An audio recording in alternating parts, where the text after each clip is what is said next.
Yeah, all right. So let's see some ones in the chat if you can hear us clearly. We have about 150 people in this call, so let's see if you guys can hear us clearly. We'll get started.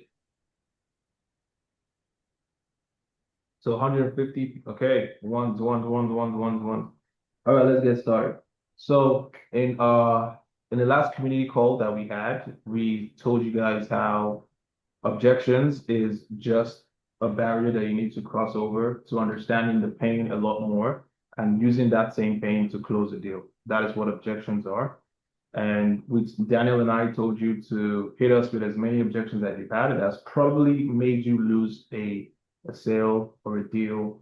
Just put it up in the comment sections down below, and whatever question that we see, we're gonna hit you guys up and let you guys know. But following that, Daniel, what are the most common objections that you've seen, and what were the best ways that you used, or I'll say strategies or best ways that you've been able to tackle them? I think number one would be speaking to a partner. So that's usually the first one. Is the most common one is either a Yeah, partner. someone just said that.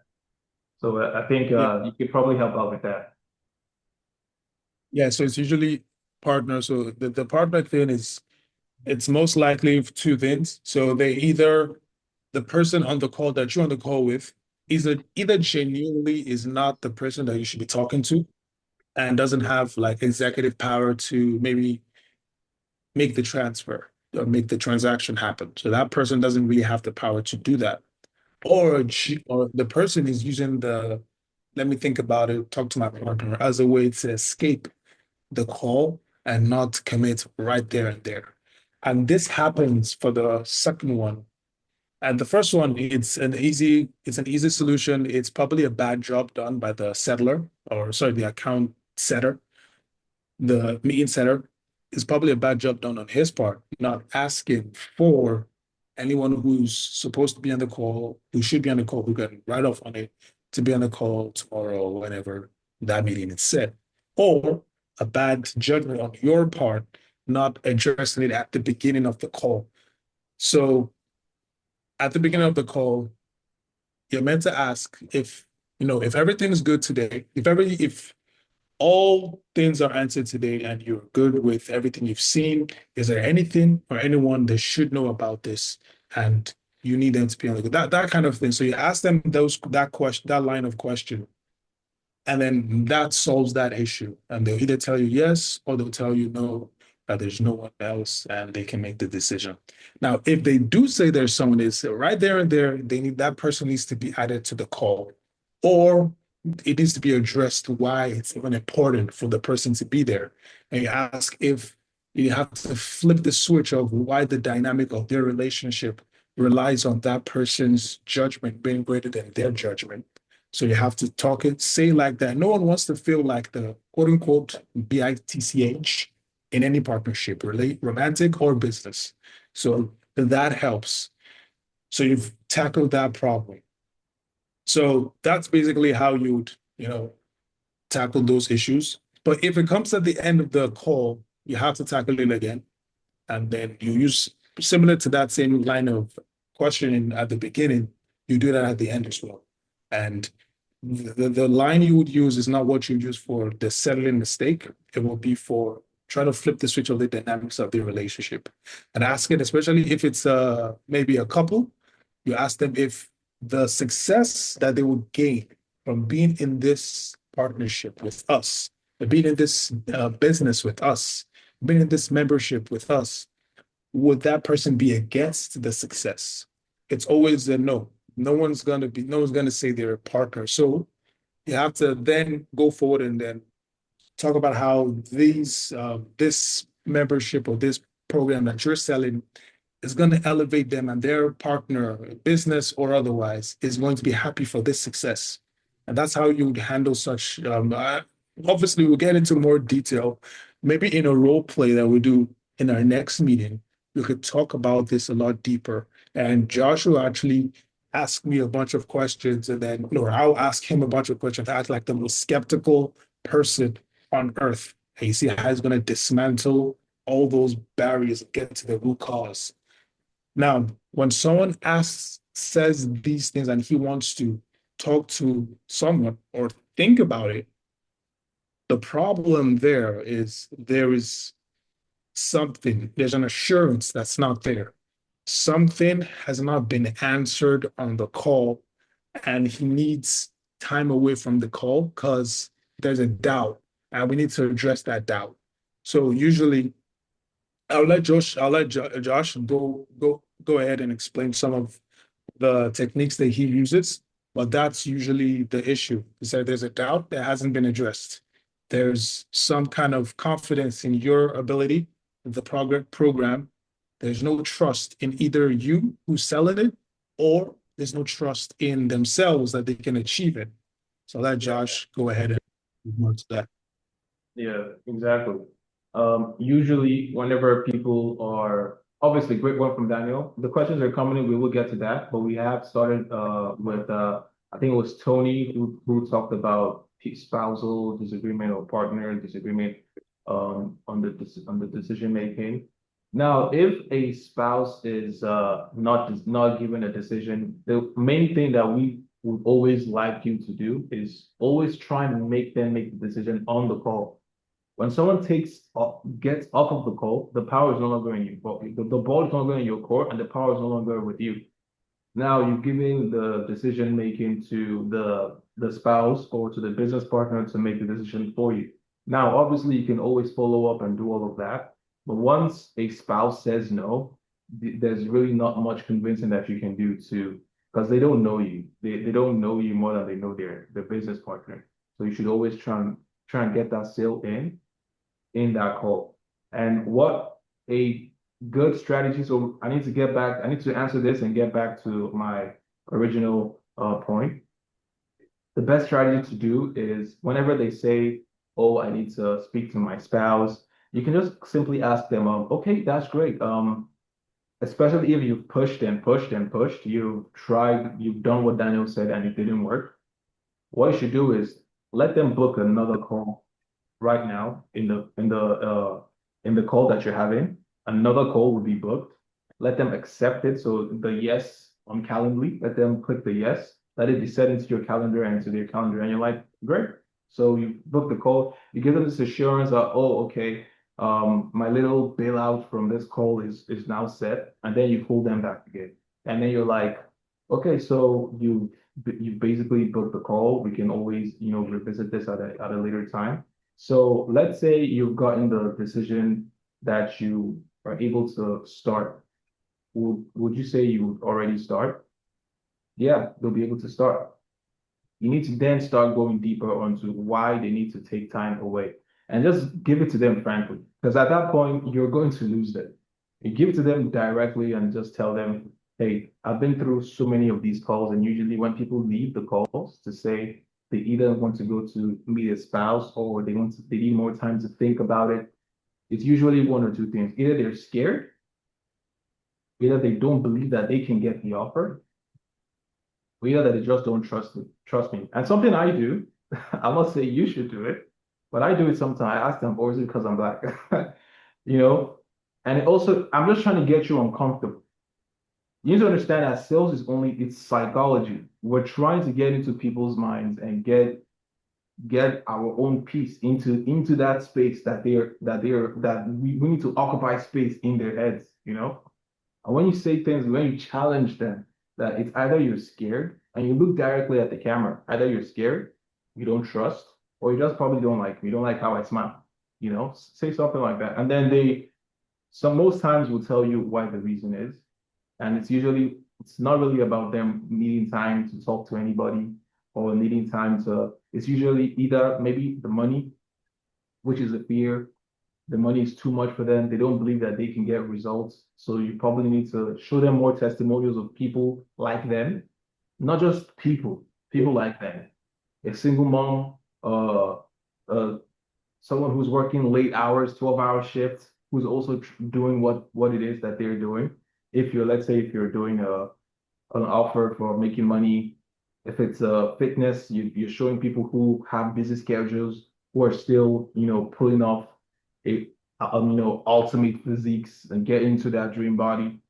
If it's a business software, explain to them how it can really help their business. People who are struggling with this side of their business, how they're getting X amount of results. Their business has grown from this to this, or their business is now working this specific way from working this way, which is similar to what they were experiencing.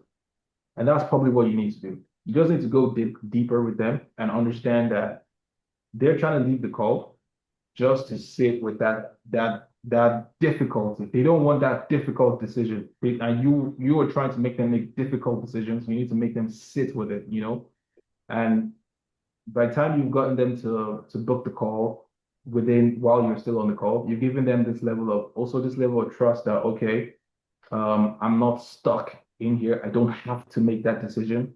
But then we're now trying to get them more comfortable to open up to us on why they're trying to leave the call um to make a decision later.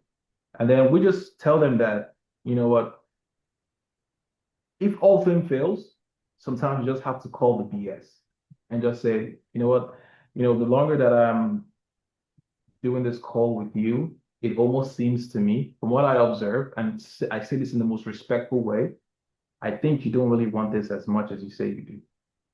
And you just go blank, don't say anything, and just look directly, stare at the camera, and then it becomes uncomfortable for both of you. And then they break the ice. Or most times, I just look and drink, take a cup of water and just drink and just look at the camera. Nothing intimidating. We're just I'm waiting for you to respond to me type of way. And whenever that happens, they basically tell me and they try to prove themselves to me on how no, they are very hardworking. They believe that their business can do X amounts. They just need time and to do this and this and this and this. And then we get to a more, agreement of most times it's about the money. Most times it's about them not believing that they can trust. And we just try to double down on what we've already what we've already my mouth. What we've already showed you guys, which is basically sorry, I had a call coming. Hold on.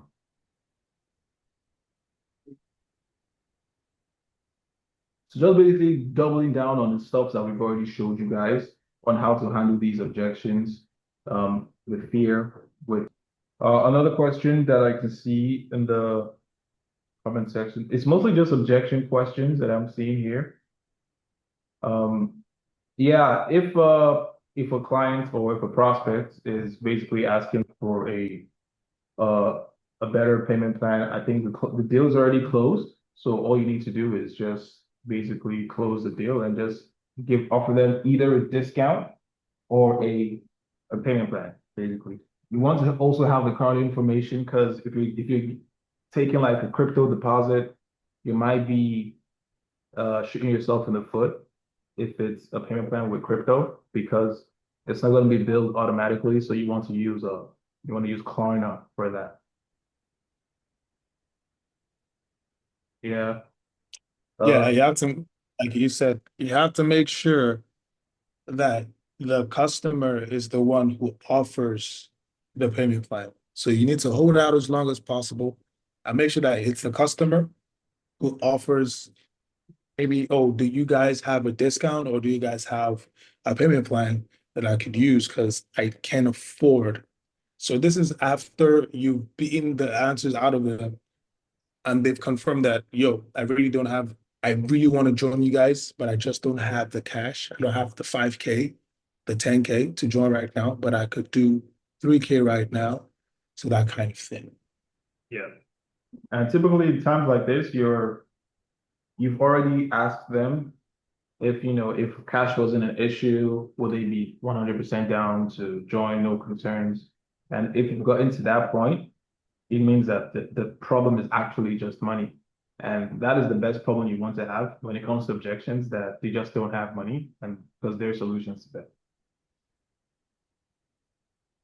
All right, Tony, what do you have for us? Okay, Tony, we did answer your question last, so I'll go to the next person here.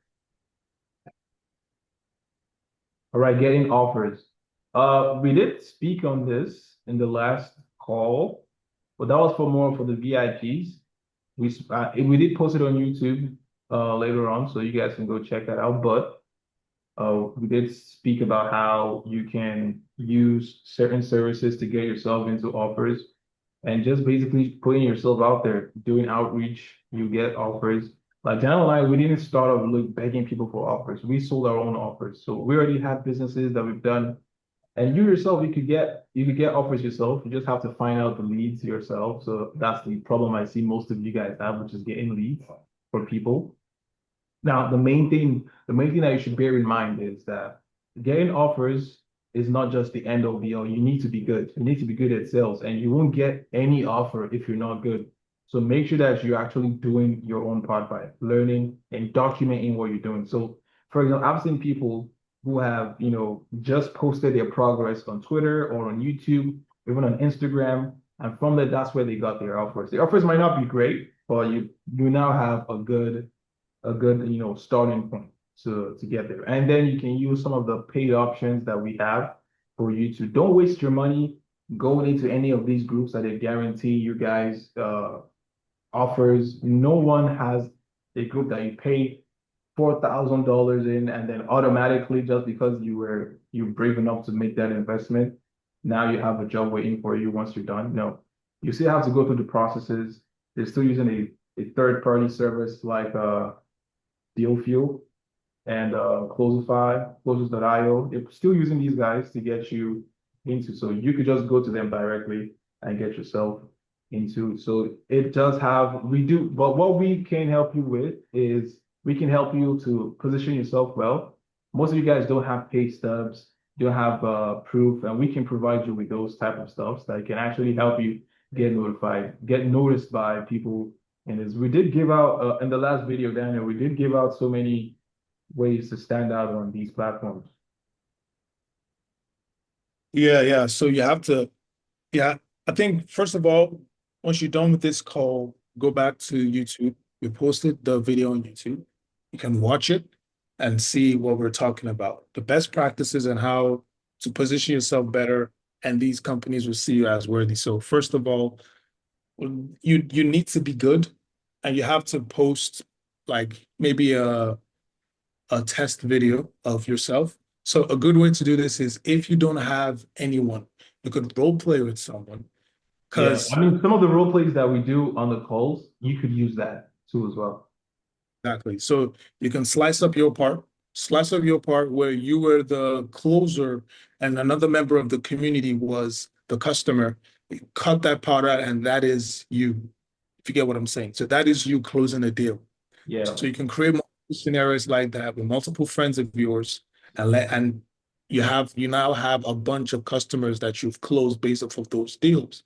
Because the truth is, like we mentioned the last meeting, these calls and these role plays will are almost identical to what you would experience on a real call. The objections are the same, the motifs are the same, the prices are everything is all the same. The only difference is you don't know the person on the other line. That's just the difference. And it's best for you to have that mindset going into those calls, and it gives you less stress and you have more confidence in the way you attack those calls. So yeah, you have to make sure that you put a lot of your strengths, the type of deals you've closed, the scenarios that we've taught you. So you put the different industries that you've closed for. So if you've done role plays and if you've had experience somehow, some way in certain sectors that you know, let's say, for example, you may not have closed a deal for maybe an ecom, but you've maybe had ecom experience. It'd be a good thing to put ecom there because you have knowledge about it, and then you do have knowledge about closing, then you can merge those two knowledges together. So that's one thing you could do as well. And then you should have a nice video, a good background, a video showing yourself having these calls with a customer, explaining yourself and how well you are at your job. And also show the volume of transaction that you've done is another good way. Because look, the truth about this game is that perception is reality. If they believe you're good, you're good. And if you can actually be good, convince yourself that you're good and actually do good at your job, you have your job and you have it for a very long period and you're able to close the deals. So yeah, you don't need to stress about, oh, I haven't done an actual call. There's a ways that you can go about it without sugarcoating anything. I mean, well said, well said. So for objection handling, the main thing that I've seen is there are many ways to handle objections. What we also need to realize is that objections come in different ways, and it also comes in different, volumes per the industry that you're in. And each call will bring it in different ways. Sometimes you see us that we use patterns to be like, oh, I have issues with my spouse to make the decisions, or it's a financial one, or it's I'm not sure, I'm scared, those type of things. And sometimes it could be one, and sometimes it could be all. There could be so many objections, and you just have to tackle them. And what Daniel and I always tell you guys is it is not right to tackle the objections at the end of the call. You want the time that they're making the payment, you want that to be one of the easiest decisions that they'll be making. You know, you want the objections, everything. The hard part should be at the beginning, and then smooth. There should be like a smooth sailing into the call, and when they make their payment. So the easiest way to handle objections is that at first you should first, agree to their objection. So let's say, for example, say the money is it's a lot of money. The appointment setter would have basically made it clear that this is not $100 investment. This will cost you thousands or tens of thousands. You know, you want to agree with them that let's say they say it's a lot of money, and you're like, yes, it is a lot of money. I do agree with you. I understand. And they then try to clarify what the issue is with the money. So you want to know if it's just money that will be the problem. We've said this so many times. You want to know if there is another thing that's also the issue. Like I said, you could have the same issues at the same time. Is it just money? Let's say money was the only thing, the only problem. Are you saying to me that if money was no longer a problem, you had all the money in the world, this will be the easiest decision that you'll be able to make? Most times they'll say, yeah, I would, if money wasn't a problem, this would be an easy decision that I'd have been able to make. And then sometimes you have to literally tear it down with them that they're so scared, they're not able to make a decision. They want the change. They are not willing to make the investment. They say it's a lot of money that they need to think about it. Sometimes you have to end up to discounting the item ridiculously and offering them a money back guarantee. That type of thing. Reduce it, and then obviously you saying that you've reduced the price is just a payment plan. Okay. So it's a payment plan that they would be indulging in, and you would offer them a money back guarantee if they don't get the results. And that is why you should also ensure that you are delivering on what you're saying that you are providing, as well as the offers that you're going for are not scams. They are legit offers that you are using. So yeah, so you agree to them, you clarify, you tie them down. So it's a tie down that you basically do, which is you basically ensure that they make the payment there on the call. You take control throughout the process with questions. You want to even call them out, like we said, call them out on if it's getting to a point where it's almost like BS. You let them know that it seems like you don't want this as much as you say you do. And they're like, yeah, yeah, like really sure. Like how do you mean so? Let them prove at the point you need to let them prove themselves to you.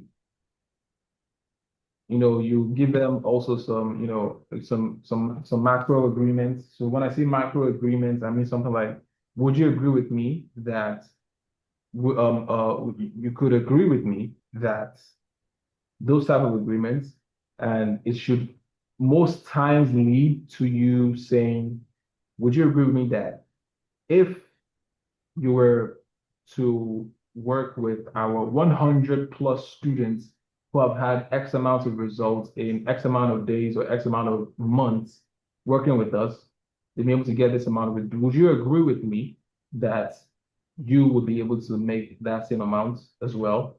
Or will there be any other thing that will be stopping you from anything that will be possible for you?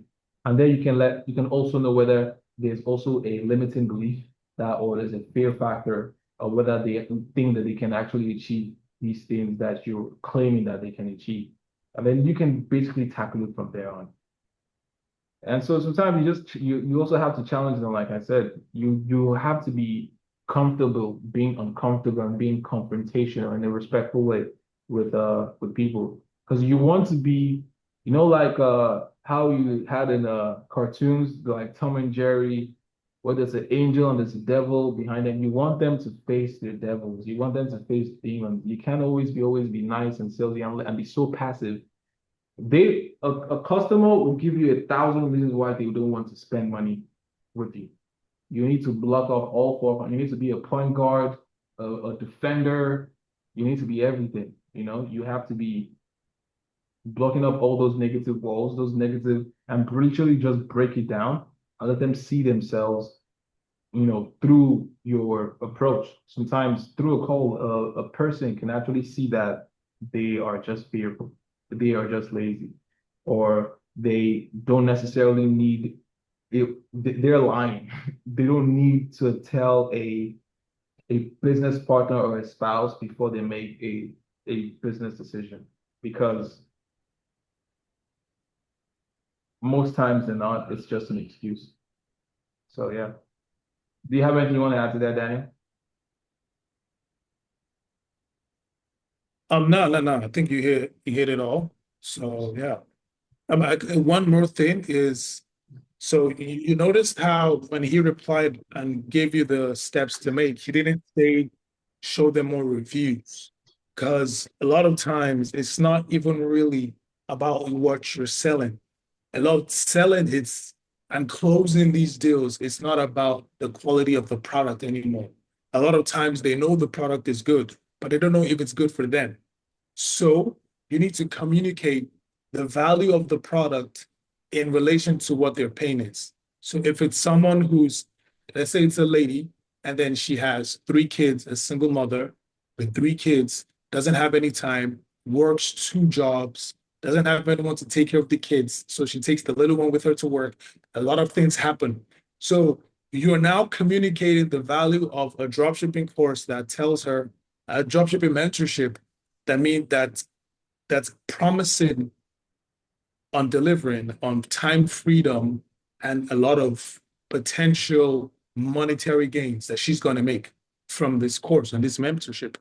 So you're communicating the value because the value, if you said something like, oh, you're going to be able to get a maximum ROI on your business to a single mother who has 2 kids, who has all these things going on, you're going to be able to, we're going to teach you how to maximize your Facebook ads, how to have the best source of fulfilled orders and customers from all around the world. And you're going to have a supplier that's going to be able to ship around the world with white labeled. Like if you mention all these things, it's just going to go over their heads. So you have to be able to communicate the value that your offer is bringing to them on a pain to pain basis, not a broad one shoe size fits all. It has to be tailored to exactly what the pain point was earlier in the call. Yeah, and that's why ensuring that you know what the pain is, because we're just hearing this word pain, pain, pain, pain, pain. Pain is basically the reason why they're trying to make a change. And you knowing why they're trying to make that change, and I won't say exploit that, but you utilize that information to making this opportunity that you're presenting make sense to them. That's pretty much what it is. Let's look for more questions. And guys, if you want us to you have to make the questions public, not private. Don't do a private message. Let it be public so everyone can see. Okay, most of these questions I'm seeing here, guys, are pretty much the same things that we've already gone through. That's the thing. If you talk about the objections and you've conquered the objections, there's and your work is 80% done. It's 80% done at that point. So yeah. Okay, so I'm getting more landing offers. Look, guys, if you want to land your first offer, we've showed you guys what you need to do. It's pretty simple. Optimize your profile, optimize your visibility. You can also work with me and Daniel, and we will be able to set you up very well to be picked by these companies, and as well as getting you hooked up with a couple offers that we're on. We did someone from the community did join us on our crypto offer. So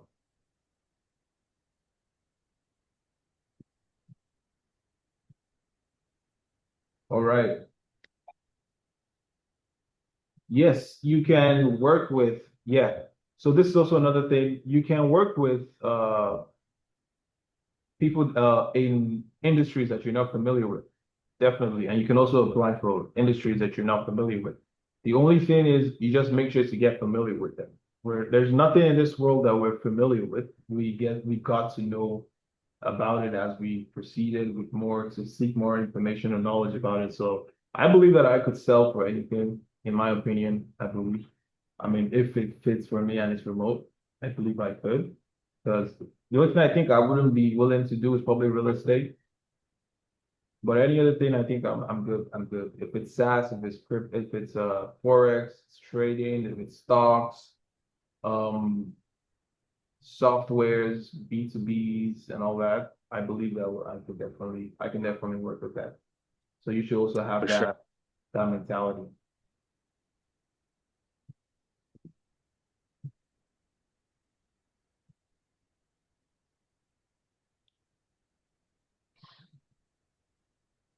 All right, so I got a private message. I won't say who the person was. He said that he got an offer, but the offer turned out to not be legit, and he got scammed. This is why I tell you guys, you need to stop using. Look, many people in this space do not even know what they're talking about. Any fool could just tell you,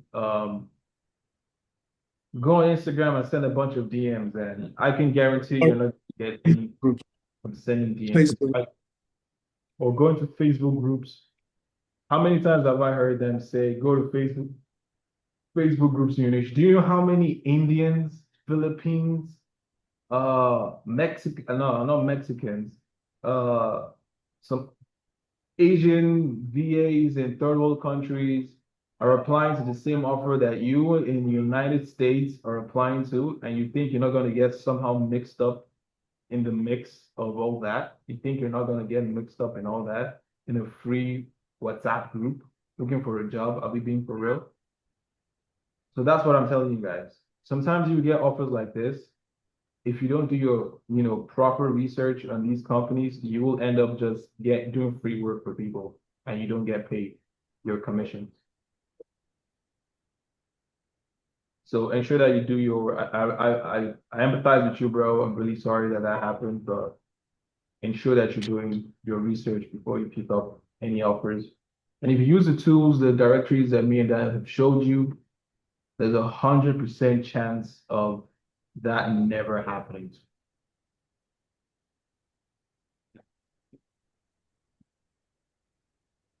That's Someone's asking you, someone's asking you, do you have to be in the United States? No, you do not have to be in the United States to be able to do sales close, remote sales closing. You could be anywhere in the world as long as you have uh, a very good grasp of the English language and you're able to close these deals, find the offers. You're good. You don't have to be in the US. You just have to be able to, you have to know how to communicate to these people. That is the baseline of everything. Yeah, we have people here who are from Australia. We have people from the United Kingdom, Europe. Let's have I have some guys here from South Africa too as well. So it doesn't Good. matter. So Doesn't matter. anyway, I'm sorry, these are, by the way, just so you know, these are not corporate jobs. These are just entrepreneurs or businesses that need someone on the other end of the call to help them close it. You're not gonna get a 401k or all that stuff from here. It's it's a remote sales job.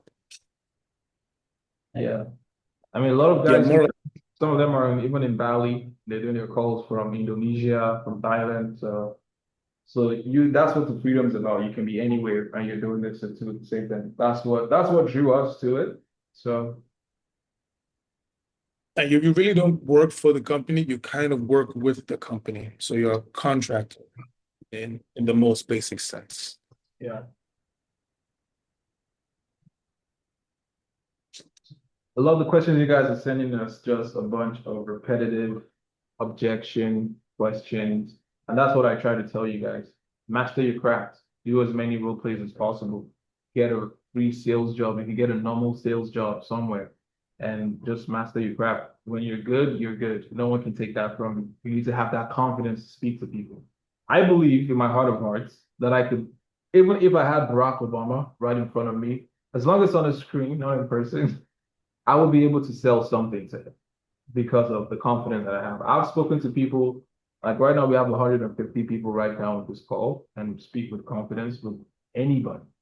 I've had 1,000 people that I spoke to live, and I've had 1,000 people that I've spoken to online. And that is just through repetition. And once you've done this so many times, you've done the call so many times, it becomes easy. But the next person is just Yeah. enough. So you're no longer looking at them as someone who's going to scrutinize my skills. You just see them as another number, and you're trying to make the most out of that number. The repetition, guys. Repetition is the mother of skill.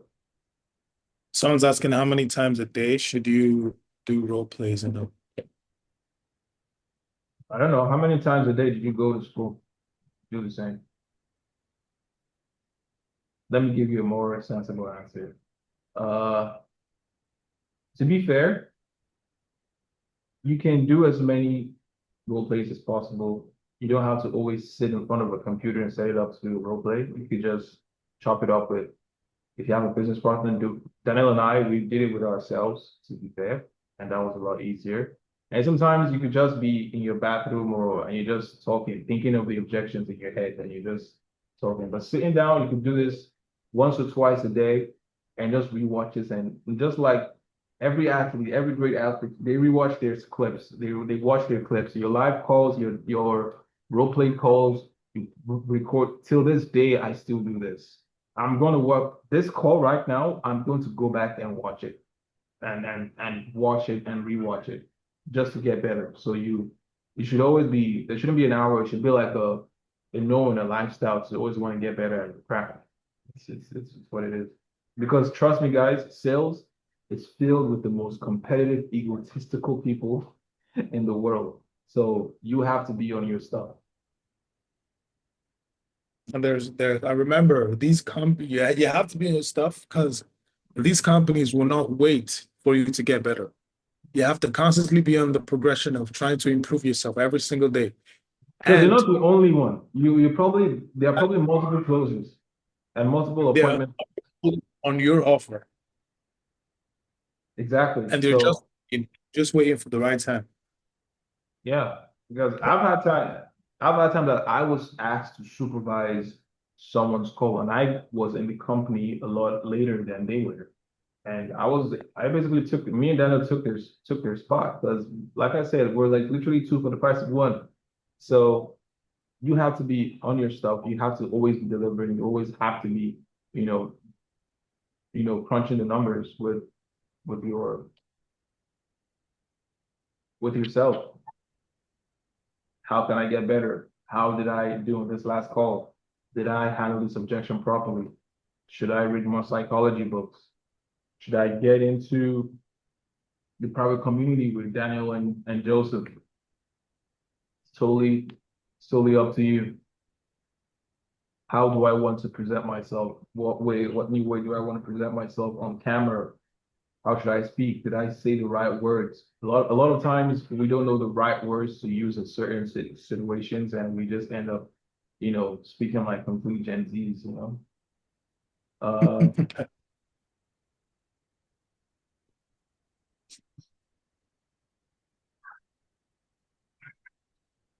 I need sales questions, guys. Why are you asking me about my age? I'm 23. You don't believe? You want me to pull out ID? But yeah, We're we 20, are 23. We yeah, look old, but we'll be 24 in 2026, yeah. 2002. Yeah, guys. So, ladies and gentlemen, I think that will be it. I don't know if you have anything to add to this, Daniel. I believe everything that you guys have heard in this call, we are here to totally help you guys. If you guys have any questions, we're always one text away, one DM away, and we're more than happy to help you guys. We're still open for the closers masterclass. It's completely free, by the way. So you can come in and we'll be waiting to have you guys in there. And if you like to need help to get real remote jobs, real remote sales jobs, I beg your pardon, that are actually vetted, you want to hit us up and we'll love to work with you. You can book a call with me and Daniel. I will really work with you. And if you haven't got that sales experience yet, we can definitely still help you. Daniel, you got any more things to add to this? No, no, no. Just hit us up and let's get you selling. All right. Peace, guys.